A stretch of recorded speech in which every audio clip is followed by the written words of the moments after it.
इस्राएली सेना ने हमास प्रमुख यहया सिनवार को ढेर कर दिया है। इस खबर की पुष्टि के बाद से इसराइल में तो मानो जश्न का माहौल है। गजा में घुसकर यहया सिनवार को मारकर इसराइल ने अपना बदला पूरा कर लिया। यहया सिनवार ही वो शख्स था जिसने 7 अक्टूबर 2023 को इसराइल को सबसे बड़ा जख्म दिया था। सिनवार के उस हमले से इसराइल में चारों तरफ कत्लेआम मच गया था।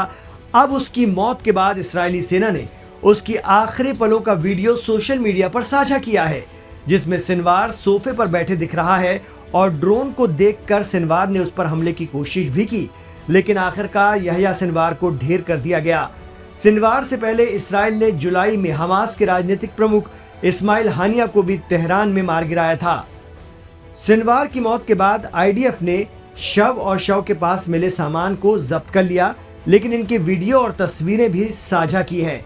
तस्वीरों में देखा जा सकता है कि जब उस पर हमला हुआ तब भी वो बुलेट प्रूफ जैकेट में था, बावजूद इसके वो बच नहीं सका।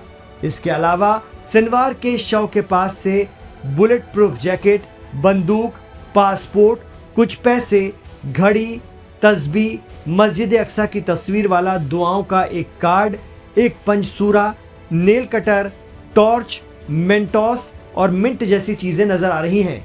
इतना ही नहीं, यहया सिनवार इत्र और ईयरफोन का भी इस्तेमाल करता था। कहा जा रहा है कि 7 अक्टूबर को इसराइल पर हमले का मास्टरमाइंड सिनवार ही था। इस हमले में करीब 1200 से ज्यादा लोगों की मौत हुई थी और 250 से ज्यादा लोगों को बंधक बना लिया गया था। कहा जाता है कि 100 बंधक अभी भी हमास के कब्जे में हैं।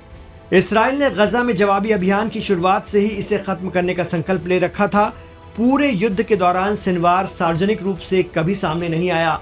इसराइली सैनिकों ने इमारत में आतंकवादियों के एक समूह का पीछा किया, फिर टैंक से हमला किया, जिससे कि इमारत ढह गई। इसराइली फोर्स ने गुरुवार शाम को पुष्टि की है कि हमास नेता यहया सिनवार उसके हमले में मारा गया। खुद पीएम बेंजामिन नेतन्याहू ने भी कहा कि सिनवार की मौत गजा जंग का अंत नहीं है, बल्कि अंत की शुरुआत है। यहया सिनवार के शव से उसका डीएनए मैच कराया गया। इसके बाद ही इसराइल ने उसकी मौत की पुष्टि की। दावा किया जा रहा है कि इसराइल ने उसे टारगेट करके नहीं मारा है, बल्कि वो इत्तेफाक से मारा गया है। इसराइली सैनिकों को एक इमारत में हमास के कुछ आतंकियों के छिपे होने की भनक लगी थी। हालांकि तब तक वो नहीं जानते थे कि उनमें गजा का लादेन यहया सिनवार भी मौजूद है। इसराइली सैनिकों ने तुरंत इमारत पर टैंक से हमला कर दिया। जब कुछ देर बाद देखा तो उन्होंने पाया कि इसराइल का दुश्मन नंबर 1 यहया सिनवार भी मलबे में मुर्दा बनकर दफन था।